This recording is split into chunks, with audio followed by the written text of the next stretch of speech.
Okay, ஆட்டோடாக்னு என்னன்னு தெரியுமாங்க?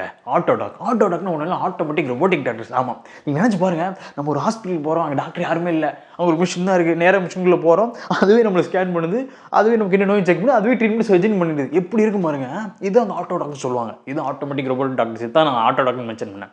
இந்த மாதிரி ஆட்டோ டாக்டர்ஸ் நம்ம ஊருக்கு வந்தால் நிறைய அட்வான்டேஜஸ் நடக்கும். ஆமாம், நிறைய நன்மைகள் தீமைகள் நடக்கும். அதில் மெயின் அட்வான்டேஜ், ஃபர்ஸ்ட் அட்வான்டேஜ், இந்த மாதிரி ஆட்டோ டாக்டர்ஸ் வந்துச்சுன்னா ஹியூமன் டாக்டர்ஸ் பண்ணுற மிஸ்டேக்ஸ், மெடிக்கல் மிஸ்டேக்ஸில் ஈஸியாக அவாய்ட் பண்ணிடலாம். ஆமாம், அது சில்லி மிஸ்டேக்ஸை ரொம்ப ஈஸியாக அவாய்ட் பண்ணிடலாம். நீங்கள் இந்த ஜீன்ஸ் படம் பார்த்துருப்பீங்களா? அதில் வந்து வெரி சாரி, லெஃப்ட் ஹேண்டில் பண்ண வேண்டிய ஆப்ரேஷன் ரைட் ஹேண்டில் பண்ணிவிட்டு அந்த மாதிரி பட் அந்த மாதிரி சில்லி மிஸ்டேக்ஸ் நடக்கிறதில்ல. பட் சொல்கிறேன், அந்த மாதிரி சில்லி மிஸ்டேக்ஸ் வந்து ஈஸியாக அவாய்ட் பண்ணிடலாம்.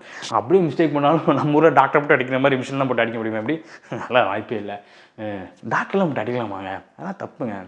நம்ம எதிர்பார்க்குற ரிசல்ட் வரலன்னா டாக்டர் போட்டு அடிக்கலாமா? அதெல்லாம் ரொம்ப தப்புங்க. அதெல்லாம் இன்டென்ஷன்லாம் பண்ணுறது, அதெல்லாம் ரொம்ப தப்புங்க. அதெல்லாம் பண்ணக்கூடாதுங்க. எப்படி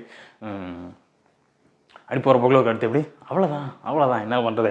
ஸோ இந்த மாதிரி வந்து இந்த ஆட்டோடாக்கோட வந்து நிறைய அட்வான்டேஜ் டிஸ்அட்வான்டேஜ் வந்து இந்த வீடியோவில் சொல்லியிருப்பேன். அதை பார்க்க நினச்சிங்கன்னா ஜஸ்ட் லிங்க் கிளிக் பண்ணி இப்படியே பாருங்கள்.